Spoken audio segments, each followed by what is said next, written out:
What are the characteristics that make someone a successful entrepreneur? We desperately want to believe that there's an entrepreneurial personality, a certain type, rugged independence, risk tolerance, can handle the ambiguity, can sell. It's pretty easy to find successful entrepreneurs who violate enough of those rules. So do you think entrepreneurship can be taught?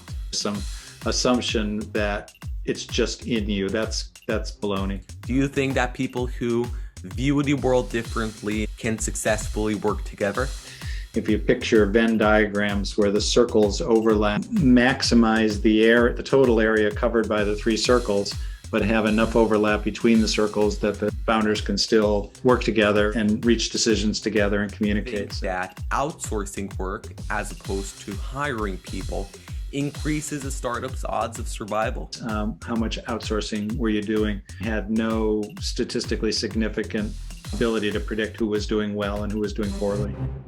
Welcome. My name is Daniel Gerlei, and I'm the president of the Global Young Entrepreneur Society.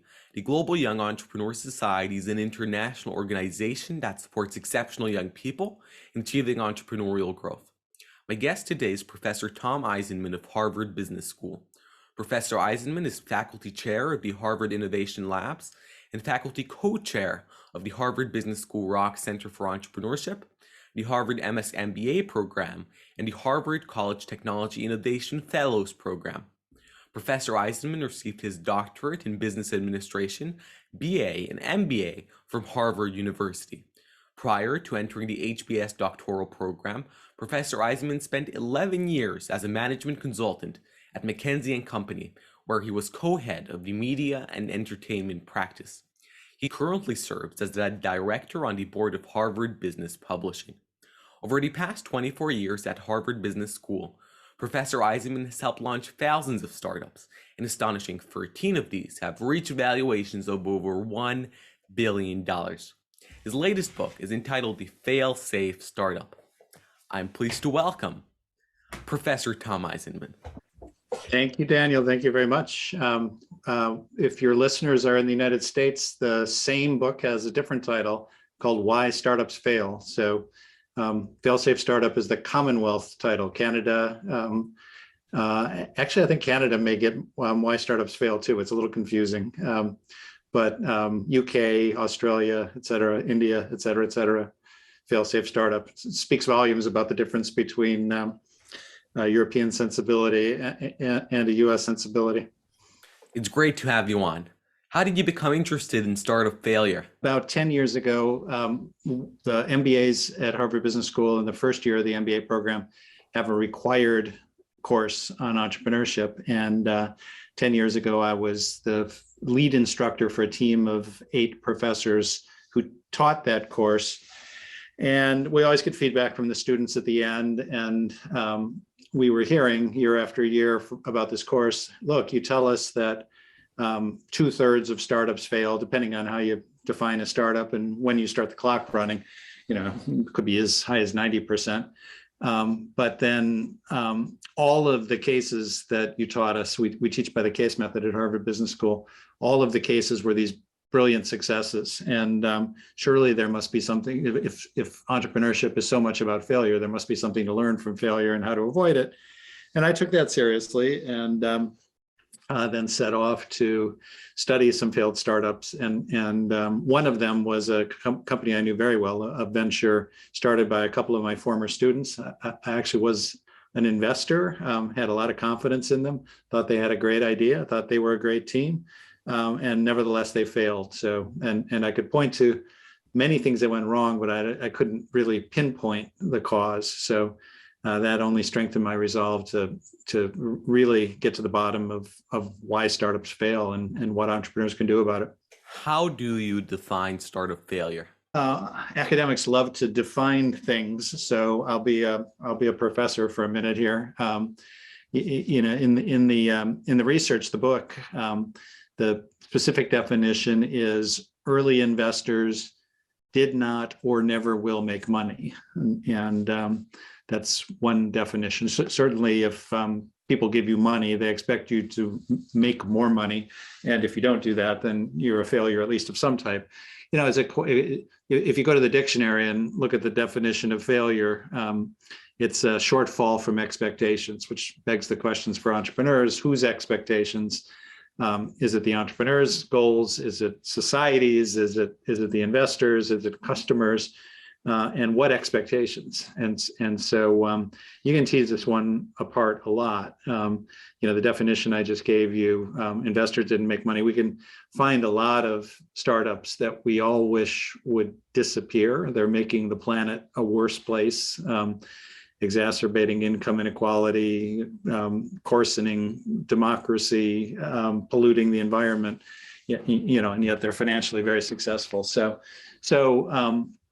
you do have to keep society's goals in focus. And some from society's perspective, some startups lose money, but they train the next generation, or they show people what not to do, which is valuable in some sense.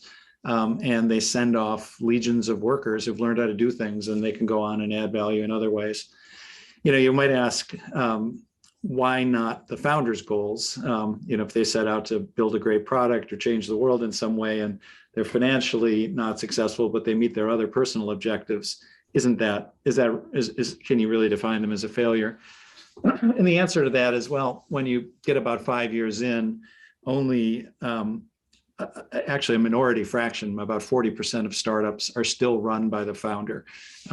It's quite common for the founder to see that their skills no longer. A bigger, complicated startup is a hard thing to run, and not everybody has the capability to get the thing going and then keep it going. So professional management also comes in, and when that happens, you still have a startup, but you don't have a founder anymore. So we can't only focus on the entrepreneur's goals. What are the 6 distinct patterns that account for most startup failures? When I started the research, there were 51 patterns, and a lot of boiling away things to sort of boil it down to 6. And 6 patterns, 3 of them are early stage patterns. So startups in their new ventures in the first few years, and 3 of them are later stage. So call it 5 years old and older. At some point you aren't a startup anymore. You're a maturing, a teenager or a mature company. And within the early stage patterns, probably the biggest single killer of early stage startups is what I call a false start. So, if you think of swimming or track and field or auto racing, sometimes the athlete literally jumps the gun to try to get an edge, and they get penalized. And startups do the same thing. The entrepreneur is so eager to get going, skips the upfront research that's really quite important to make sure you found a problem worth solving and the right solution for that problem. And the odds, if you've skipped that important upfront research, that the first version of your product is going to hit the mark are unfortunately low. Sometimes you get lucky and you either understand the opportunity well enough, or you're just lucky and you do hit. But more frequently, you've got to pivot away from the first try and do something different. If you have too many of those pivots because you haven't really understood the opportunity, then you'll run out of cash before you can finish pivoting your way to a good opportunity. So that's one. Number 2 is a situation where the entrepreneur actually has a good idea, but cannot assemble the team. And by team, I mean capital T team, not only the employees, but co-founders, outside investors. A lot of startups will need partners, strategic partners, either to help with marketing or to help with the technology. And so it's heartbreaking. You see the opportunity, you can get it, but you just can't quite get the team in place. I call that pattern good idea, bad bedfellows. And then the third early stage pattern is a false positive. So we're all used to COVID testing, false positives and false negatives. Entrepreneurs face them. You can have a false negative where you actually get a signal that the idea isn't a good one, it isn't working, and you abandon the project, and then read in the newspaper 18 months later that somebody has just built $1 billion business with exactly the thing you were working on 18 months ago. That's a false negative. False positive happens when you get a strong signal from early adopters that you've got a great idea and you head off in that direction, building the product they need, trying to market to them. It's often the case that the needs of the early adopters are different than the needs of the mainstream customers that you need to build a big business. So a good example of that would be Dropbox. The early adopters of Dropbox were sophisticated software engineers, work on big files, lots of devices, lots of collaboration. The mainstream user that Drew Houston, the entrepreneur, was after was his mother. He wanted to build something so easy to use that she could use it to store her recipes. And he had the discipline to, and what he did isn't always the right way to do it, but he kept the product simple. Sometimes you need to build for the early adopters and then simplify a version of the product for the mainstream. Anyway, those are the three early, and then I could go into the late stage, but I'll be brief. Speed trap, you just try to grow too fast, and the business just can't handle it. Help wanted is you do manage to sustain strong demand from customers, but you're missing something, one of two things, either a key manager in an important role. If you're doing online home furnishing, shipping couches across the country, it's important to have somebody who understands operations and logistics. Or sometimes the money just dries up. Everybody gets leery of an industry sector like clean tech or biotech. And if you happen to be building the business when that happens, you can find yourself in a lot of trouble. And then the last late stage pattern is a cascade of miracles where you have an audacious, big, bold. So think of SpaceX or Tesla. Think of Federal Express when it started 45 years ago, when an audacious idea to send your package to Nashville, Tennessee. If you want to ship a package from Buffalo to Cleveland, Ohio, and you're going to fly it all the way down to Nashville and then back to Cleveland. So crazy idea. It was the biggest venture capital startup in US history at the time. And so when lots of things have to go right, the chance that they're all going to go right is low. And if any of them go wrong, if the demand isn't there, if the government permission isn't there, if the money doesn't come through, if the partners you need to build the business aren't there, then the venture stumbles. The example I use in the book is a company called Better Place. And the idea, this is 2008, before electric cars were really taking off, but the entrepreneur had a vision of a world where we got rid of gasoline-powered cars and replaced them. It's happening now, 14 years later.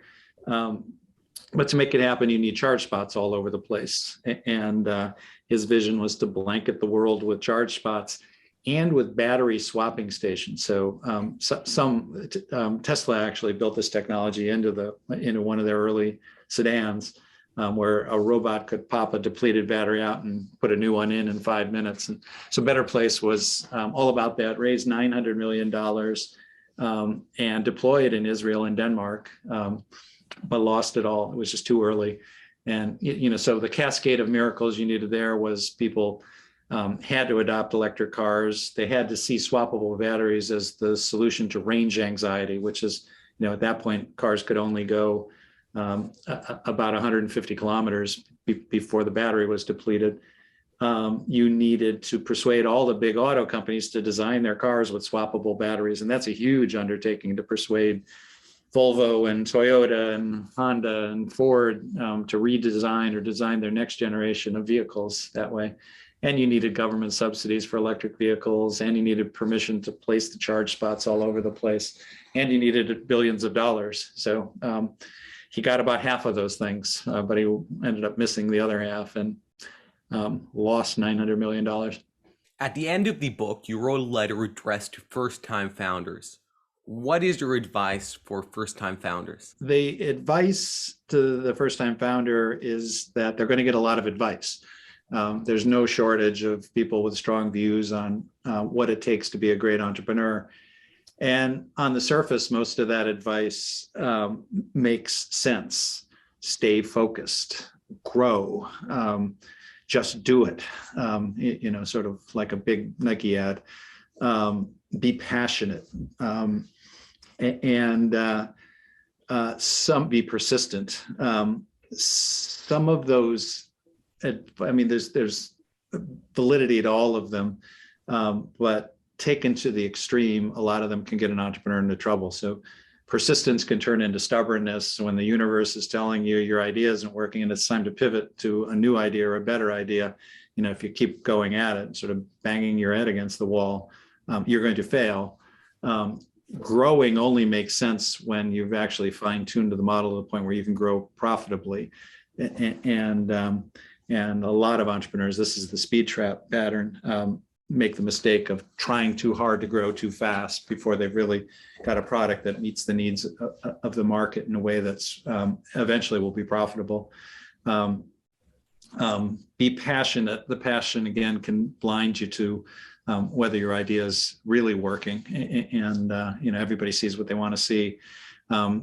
Be focused is usually a good idea for an entrepreneur, but sometimes you need to be experimenting while you're focused, so that when the thing you're focused on doesn't work, you know what your next move looks like. And sort of some experiments that reduce your focus but give you the option to sort of move in a new direction can be super valuable. So those are some of the points. And then the big point really in that letter to the first-time founder is every entrepreneur is told to trust their gut, that their biggest advantage is their ability to move fast and be decisive. And that, again, is true, but there are a lot of decisions that an entrepreneur makes that where your gut is not trustworthy, where it's going to be racked by strong emotion. Should you divorce from your co-founder? Should you take money from that investor who you really don't get along with very well, but it's the only money that's out there? And on and on. Is it time to rethink our product strategy? Those decisions you don't want to make on a gut instinct. You want to sleep on them, maybe 2 nights. You want to get advice from a lot of people. Daniel Kahneman, who won the Nobel Prize, an economist who works in psychology, has this book called Thinking Fast and Slow. And basically, there's 2 styles of thinking. The slow thinking is very deliberate and analytical, and you weigh the choices and the trade-offs and so forth. Fast thinking is you're decisive. And there's a place for each in entrepreneurship. But yeah, the notion that an entrepreneur should always trust her gut is that can get you into a lot of trouble. What are the 3 phases of the journey to bounce back after having a failed venture? So the last part of the book focuses on how to fail. First 2 parts of the book are how to spot the failure patterns in advance and hopefully avoid them. But if you can't avoid them and you do fail, which is inevitable, unfortunately, for so many entrepreneurs, then you want to fail well.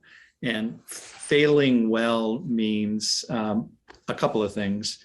It means timing the shutdown in ways that the people who are owed money get their money. I'm not talking about the investors. I'm talking about people that you bought things from, vendors. They should be repaid. Your employees should get some severance. Your employees should get some help finding a job.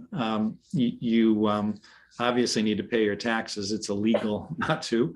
And you should be transparent you should help your customers find a new way to solve the problem you've been solving. And that's a graceful exit when all those things happen. That's part 1. Part 2 is that you as an entrepreneur have learned from the experience. And it's very easy to not learn from failure for one of 2 reasons. I mean, we're wired up as humans to be ego defensive. And an entrepreneur has so much of their identity wrapped up in the venture that when the venture fails, it's inescapable to have super strong emotions: grief, anger, rage, disappointment, and that strong emotion can get in the way of learning, making sense of what happened. A lot of entrepreneurs. In psychology, there's a principle called the fundamental attribution error, which is basically, if you, Daniel, fail, my conclusion is that you must have either lacked the skill or the will to get things right, some flaw in your character or in your training. If I failed, my conclusion about myself is, the sun got in my eye. I dropped the ball because the sun got in my eyes, or, somebody made a loud noise that distracted me. It wasn't my fault. And entrepreneurs can do the same thing. They are quick to blame other people or just blame the universe. And, sometimes that's true. Sometimes there's an asteroid strike that wipes out the dinosaurs, and they couldn't control it. But more often the case, you are angry with your co-founder, they lost focus or lost interest, but you picked them. Your investor pushed you in the wrong direction, but you picked them. So the entrepreneur needs to learn and own the situation. So the three phases, back to your question, are recovery, and that's letting those strong emotions settle down. And to do that, you have to alternate between distraction, finding something else to occupy your time, side project, new hobby, consulting, whatever, that takes your mind off of the failure, but rumination. Also, you do need to reflect on what happened. If it's 100% rumination, you're going to make yourself crazy, sort of truly. I mean, clinical depression is a serious risk for an entrepreneur who's failed. And if it's 100% distraction, you'll never learn anything because you're not thinking about it. So alternating between the two is part of the recovery. And then when you get some emotional distance from it, then deeper reflection. And then finally, reentry, sort of figuring out, and this is an important part of a good failure. It's figuring out how to explain to people whatever you're going to do next. About half of failed founders will come back and found again. It's strikingly high. And in the best of all worlds, they can explain to the people who are either going to give them money or work with them what they did wrong, what they learned from it, what they'll do differently this time. So that's part of reentry. As well as being a professor, you are an early stage investor. What do you look for in a startup as an early stage investor? We're allowed to invest in student startups after the students have graduated. It would be a conflict to do that while they're still around school and we're grading them and so forth. And so I've done that many times over the years. I fall in love with the idea. I fall in love with the team. It's pretty much the same as any angel investor. And the reason I do it, I don't consider myself great at it. I mean, I've got a track record that's probably on a par with what an angel investor would look like. Plenty of losses and an acceptable share of wins. But any early stage investor who tells you they've got the secret formula for picking winning startups is probably kidding themselves. I surely don't. What I've learned is that a good idea is important, but a good idea can turn out to be flawed, and a bad idea can turn into a good idea with a couple of pivots. So then you want to bet on the team. And what I've learned from watching literally hundreds of teams over the years is that entrepreneurship is a big tent. It covers lots and lots of different kinds of people, different personalities, different backgrounds. And, we desperately want to believe that there's an entrepreneurial personality, a certain type, rugged independence, risk tolerance, can handle the ambiguity, can sell, and all that makes sense. But the reality is it's pretty easy to find successful entrepreneurs who violate enough of those rules because they had great ideas or they surrounded themselves with other people that could compensate for their own shortcomings. So you can kid yourself into thinking you can find the formula, but there's an awful lot of luck involved. You can invest in your former students, but for people who are not in your type of environment, is there any sense in investing in early stage startups? All over the world, there are angel groups that get together and find a flow of entrepreneurs who want to pitch to them. There's accelerators and incubators who bring in mentors. That's mentoring in that setting doesn't have to be a university, is a great way to get close to the entrepreneurs. So yeah, you absolutely can. Probably a good angel who makes an investment spends at least as much time as I do with my students. Many of your student startups have reached high valuations and become successful.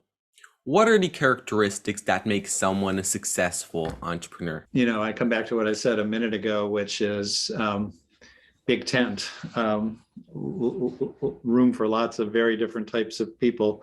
I could rattle off what I think. I suspect a lot of your listeners think makes sense, but the ability to sell a vision. Yes, it's important. Of course, it's important. If you're terrible at it, you're never going to be a great entrepreneur.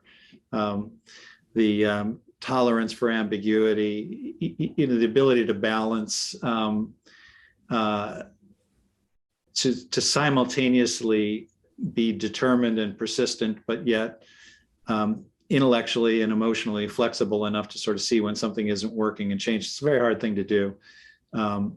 The ability to lead, to attract and build a team. I mean, you go right down a list. It's you kind of have to have it all. You got to find the idea. You have to mobilize the resources, the team, the investors, and so forth.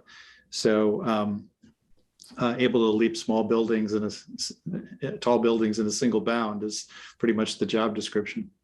So do you think entrepreneurship can be taught? Oh, yeah. Yeah, no, 100%. We get this a lot. And again, there's some assumption that it's just in you. That's baloney. The folks who think it's just in somebody, some people find a great idea first time out and they get successful, and then it's easy to come to the conclusion that they somehow have all the attributes of a natural entrepreneur. But I mean, the reality is entrepreneurs have to build a business, and to build a business, it helps to know something about business. You can pick it up on the job. You could pick it up from mentors. You can go to Amazon and buy a bunch of books and learn about sales and marketing and organizational design and finance and accounting and technology management. But part of training an entrepreneur is training them to be a business person. And then part of training an entrepreneur is to take each of those disciplines of business, marketing, finance, technology management, and so forth, and reinterpret them through the lens of entrepreneurship. So the finance we do is different than the kind of finance that happens in big companies. The technology management, when you're doing something brand new, is different. The marketing is very, very different. If nobody has ever heard of your company before, compared to marketing for Procter & Gamble. So yeah, we train them in business, and then we look at how entrepreneurs have to take those concepts and tools from business and apply them in a distinct way, 100%. And at a good school, there's lots of learning by doing. I mean, a way you learn to be an entrepreneur is to be an entrepreneur, and educational setting where you can practice on a problem and stumble and have somebody give you feedback and find people to build with and do it in a low stakes environment. So it's a fantastic way to build experience. You spent time at McKinsey.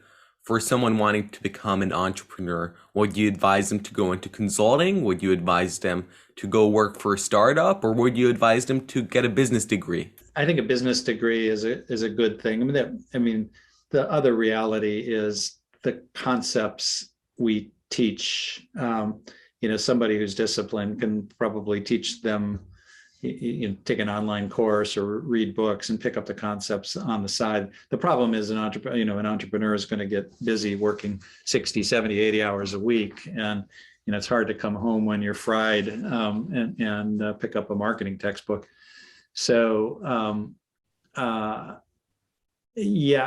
don't think that, what you get from consulting is some very powerful, if you're there long enough, general problem solving skills, how to disaggregate a problem and generate hypotheses and prune the, figure out 80-20 rules for how much analysis is enough analysis.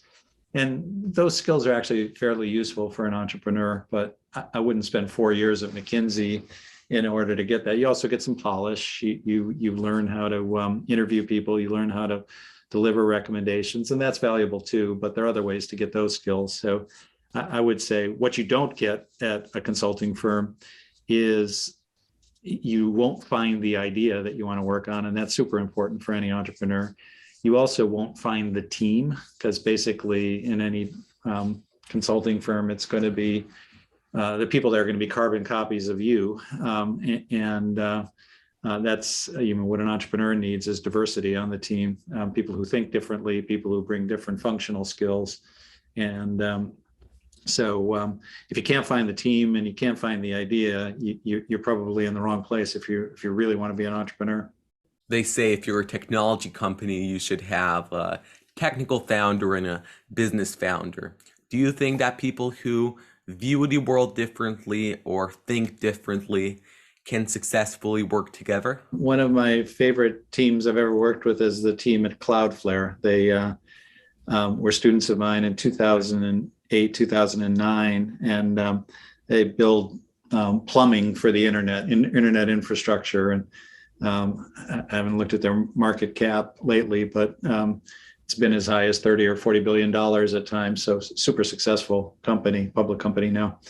And the founders, there were three co-founders. They talk about, if you picture Venn diagrams where the circles overlap, what they say is you want to maximize the total area covered by the three circles, but have enough overlap between the circles that the founders can still work together and reach decisions together and communicate. So, yeah, if people are so radically different in their approach to business or life, they're not going to be good co-founders. So there has to be some commonality, respect for each other. If I'm a designer and bring that sensibility, it helps if I work with people who respect design.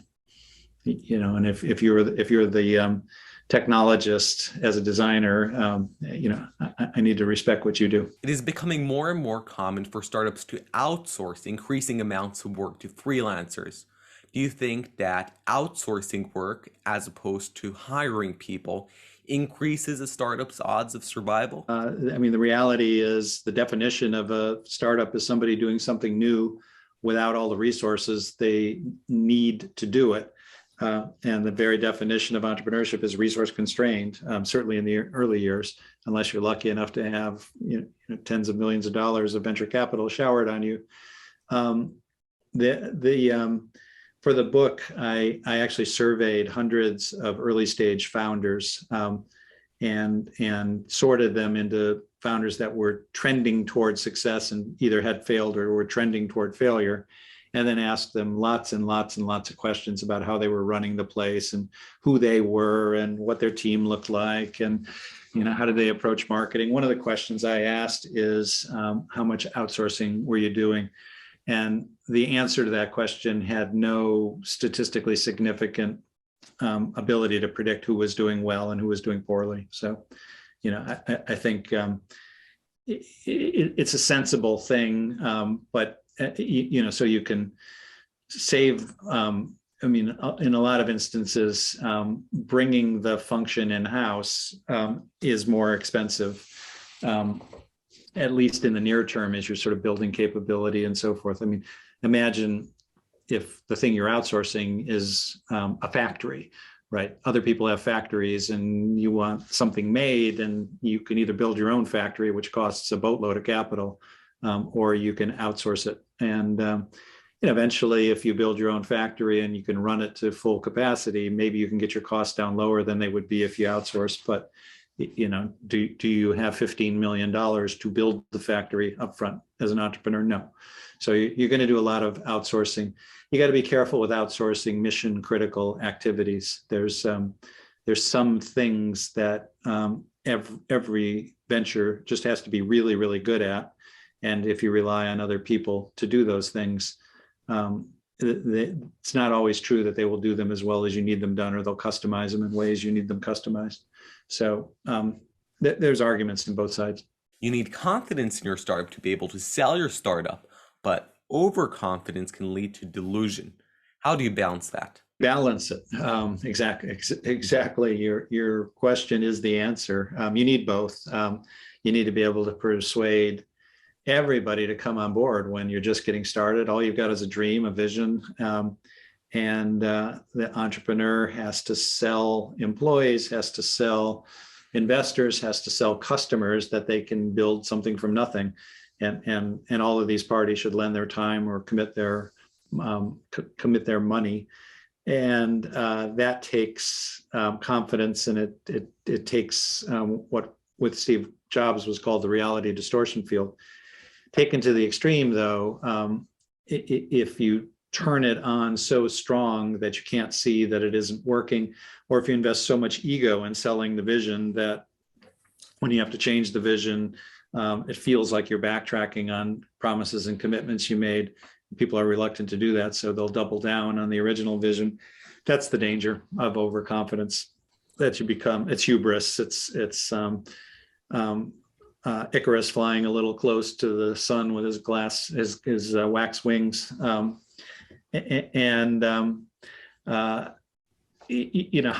do you spot that in advance? If you're a team member, if you're an investor,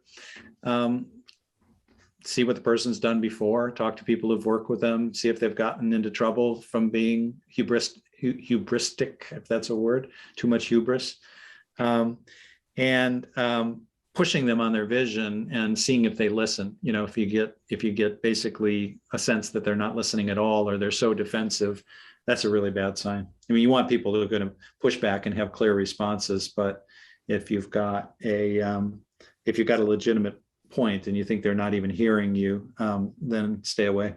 Which business books that had a major influence on you would you recommend for young entrepreneurs? So a truly first-time founder who doesn't know a lot about business, one of my colleagues at MIT, Bill Olet, has written a book called Disciplined Entrepreneurship. It's essentially 24 steps, and each step gets a few, 2, 3, 4 or 5 pages. And it's a wonderful step-by-step approach to all the kind of work and analysis you need to do when you're just getting started. So I'd recommend that book very, very strongly.